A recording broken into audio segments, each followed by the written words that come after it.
ನಮಸ್ಕಾರ. ನಾನಿವತ್ತು ರಾಗಿ ತಾಳಿಪಟ್ಟು ಮಾಡ್ತಾಯಿದ್ದೀನಿ. ಅದಕ್ಕೆ ಈರುಳ್ಳಿ, ಕರಿಬೇವಿನ ಸೊಪ್ಪು, ಸಬ್ಬಸಿಗೆ ಸೊಪ್ಪು, ಕೊತ್ತಂಬರಿ ಸೊಪ್ಪು, ಹಸಿಮೆಣಸಿನ್ಕಾಯಿ, ಕಾಯಿ, ಕ್ಯಾರೆಟು ತೊಗೊಂಡಿದ್ದೀನಿ. ಮತ್ತು ನಾನಿದು 2 ಬಟ್ಲು ರಾಗಿ ಹಿಟ್ಟನ್ನು ಹಾಕ್ಕೊಳ್ತಾ ಇದ್ದೀನಿ. ಹಾಗೆ ಅದಕ್ಕೆ ರುಚಿಗೆ ತಕ್ಕಷ್ಟು ಉಪ್ಪು ಹಾಕ್ಕೊಳ್ತಾ ಇದ್ದೀನಿ. ನೋಡಿ, ಕಾಯಿ ಹಾಕ್ಕೊಳ್ತಾ ಇದ್ದೀನಿ, ತುರಿದಿರೋದು ಸ್ವಲ್ಪ ಕ್ಯಾರೆಟ್ ಹಾಕ್ಕೊಳ್ತಾ ಇದ್ದೀನಿ. ಹಾಗೆ ಸ್ವಲ್ಪ ಸಬ್ಬಸಿಗೆ ಸೊಪ್ಪು ಹಾಕ್ಕೊಳ್ತಾ ಇದ್ದೀನಿ, ಸಣ್ಣಗೆ ಹೆಚ್ಚಿರೋದು. ಸ್ವಲ್ಪ ಕೊತ್ತಂಬರಿ ಸೊಪ್ಪು ಹಾಕ್ಕೊಳ್ತಾ ಇದ್ದೀನಿ, ಸ್ವಲ್ಪ ಕರಿಬೇವಿನ ಸೊಪ್ಪು ಹಾಕ್ಕೊಳ್ತಾ ಇದ್ದೀನಿ. ಹಾಗೆ 1 ಈರುಳ್ಳಿ ಸಣ್ಣಗೆ ಹೆಚ್ಕೊಂಡಿರೋದನ್ನ ಹಾಕ್ಕೊಳ್ತಾ ಇದ್ದೀನಿ. ಇದನ್ನೆಲ್ಲ ಮೊದಲು ಕಲಿಸ್ಕೋಬೇಕಾಗತ್ತೆ ನೀರು ಹಾಕೋದಕ್ಕಿಂತ ಮುಂಚೆನೇ. ನಾನಿಲ್ಲಿ 1 ಹಸಿಮೆಣಸಿನ್ಕಾಯಿನ ಸಣ್ಣಗೆ ಹಾಕ್ಕೊಂಡಿದ್ದೀನಿ. ಇದು ನೀರು ಹಾಕ್ಕೊಳೋದಕ್ಕಿಂತ ಮುಂಚೆನೇ ಚೆನ್ನಾಗಿ ಕಲಿಸ್ಕೋಬೇಕಾಗತ್ತೆ. ಈರುಳ್ಳಿ ನೀರು ಬಿಡುತ್ತೆ, ಹಾಗಾಗಿ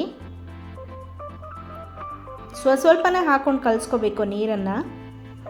ಒಂದೇ ಸರಿ ಹೆಚ್ಚು ಪ್ರಮಾಣ ಹಾಕಿದ್ರೆ ಹಿಟ್ಟು ತುಂಬ ತೆಳ್ಳಗಾಗುತ್ತೆ, ಆಮೇಲೆ ರೊಟ್ಟಿ ಬರಲ್ಲ, ತಾಳಿಪಟ್ಟು ಮಾಡೋದಕ್ಕೆ ಆಗಲ್ಲ.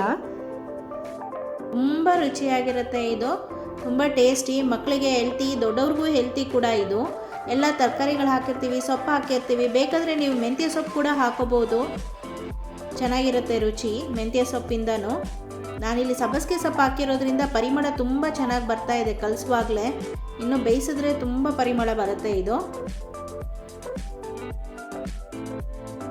ಹೊಸ ವ್ಯೂವರ್ಸ್ಗಳು ಯಾರಾದರೂ ವಿಡಿಯೋ ನೋಡ್ತಾ ಇದ್ದರೆ ದಯವಿಟ್ಟು ಸಬ್ಸ್ಕ್ರೈಬ್ ಮಾಡ್ಕೊಂಡು ನೋಡಿ, ಸಪೋರ್ಟ್ ಮಾಡಿ, ನನ್ನ ಚಾನಲ್ಗೆ ಸಬ್ಸ್ಕ್ರೈಬ್ ಆಗಿ. ರಾಗಿ ಎಲ್ಲರಿಗೂ ಒಳ್ಳೆಯದು. ಪುಟ್ಟ ಕಂದಮ್ಮಗಳಿಂದ ಹಿಡಿದು ವಯಸ್ಸಾದವರೆಲ್ಲ ತಿನ್ಬೋದು, ಆರೋಗ್ಯಕ್ಕೆ ತುಂಬ ಒಳ್ಳೆಯದು. ಹಾಗೆ ಡಯಾಬಿಟಿಸ್ ಪೇಷಂಟ್ಗಳಿಗೆ ತುಂಬ ಒಳ್ಳೆಯದು ಇದು ರಾಗಿ. ವೆರೈಟಿ ಮಾಡ್ಕೊಂಡು ತಿಂದರೆ ಅವರ ಆರೋಗ್ಯ ಸುಧಾರಿಸುತ್ತೆ. ಶೀಟಿಗೆ ಸ್ವಲ್ಪ ಎಣ್ಣೆ ಹಾಕ್ಕೊಂಡು ಈ ಥರ ತಟ್ಕೋಬೇಕಾಗತ್ತೆ, ಆವಾಗ ಈಸಿಯಾಗಿ ತವ ಮೇಲೆ ಬೀಳುತ್ತೆ. ಇಮಿಡಿಯೇಟಾಗಿ ಮಾಡೋದಾದರೆ ಸ್ವಲ್ಪ ತೆಳ್ಳಗೆ ಕಲಿಸ್ಕೋಬೇಕಾಗತ್ತೆ, ಆದರೆ ನಾನಿಲ್ಲಿ ಸ್ವಲ್ಪ ಗಟ್ಟಿ ಕಲಿಸ್ಕೊಂಡಿದ್ದೆ. ಇನ್ನು ಚಟ್ನಿ ಎಲ್ಲ ಮಾಡ್ಕೋಬೇಕಾಗಿತ್ತು, ಹಾಗಾಗಿ ಈರುಳ್ಳಿ ನೀರು ಬಿಡೋದ್ರಿಂದ ಸ್ವಲ್ಪ ಹಿಟ್ಟು ಮೆತ್ತಗಾಗತ್ತೆ. ರಾಗಿಯಿಂದ ಸಾಕಷ್ಟು ಅನುಕೂಲಗಳಿದೆ. ಒಂದೊಂದು ದಿನ ಒಂದೊಂದು ಥರ ಅಡುಗೆಗಳನ್ನ ಮಾಡ್ಕೊಂಡು ತಿನ್ಬೋದು, ಬರೀ ಮುದ್ದೆನೇ ಅಲ್ಲ. ರೊಟ್ಟಿ ಚೆನ್ನಾಗಿ ಬೇಯಬೇಕು ಅಂತ ಅಂದರೆ ಯಾವುದೇ ರೊಟ್ಟಿ ಆದ್ರೂ ಮಧ್ಯದಲ್ಲಿ ಒಂಚೂರು ಹೋಲ್ ಮಾಡಬೇಕು, ತುಂಬ ಚೆನ್ನಾಗಿ ಬೇಯುತ್ತೆ. ಆವಾಗ ನಾನು ಮಾಡ್ತಾಯಿದ್ದೀನಿ ನೋಡಿ. ಈಗ ತಾಳಿಪಟ್ಟು ರೆಡಿಯಾಗಿದೆ. ಈಗ ತವ ಮೇಲೆ ಹಾಕಿ ಬೇಯಿಸೋಣ.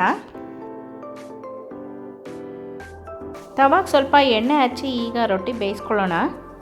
ನಾನು ಫ್ಲೇಮ್ ಸ್ವಲ್ಪ ಸಣ್ಣಗೆ ಇಟ್ಕೊಂಡಿದ್ದೀನಿ, ತವ ಆಗಲೇ ಕಾದಿದೆ. ಈ ಥರ ತವ ಮೇಲೆ ಹಾಕೋಬೇಕಾಗತ್ತೆ. ನೀವು ಯಾವುದೇ ಕವರು, ಹೋಳಿಗೆ ಶೀಟ್ ಆಗಲಿ ಬೇರೆ ಯಾವುದಾದ್ರು ಕವರ್ ಹಾಕಿದ್ರೂ ಒಂದು ನಿಮಿಷ ಅದ್ರ ಮೇಲೆ ಬಿಟ್ಟರೆ ಅದಾಗೆ ಅದು ರೊಟ್ಟಿ ಅಂಚಿಗೆ ಹಿಡ್ಕೊಳ್ಳುತ್ತೆ. ಆವಾಗ ಮೇಲ್ಗಡೆ ಶೀಟ್ ತೆಗೆದ್ರೆ ಈಸಿಯಾಗಿ ಬರುತ್ತೆ, ಎಲ್ಲೂ ಕಿತ್ಕೊಂಡು ಹೋಗಲ್ಲ ರೊಟ್ಟಿಗಳು.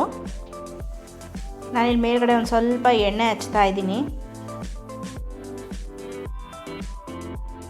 ಒಂದು ಸೈಡ್ ಬೆಂದಿದೆ, ಈಗ ತಿರ್ಗಿಸಿ ಹಾಕ್ಕೊಳ್ತಾ ಇದ್ದೀನಿ.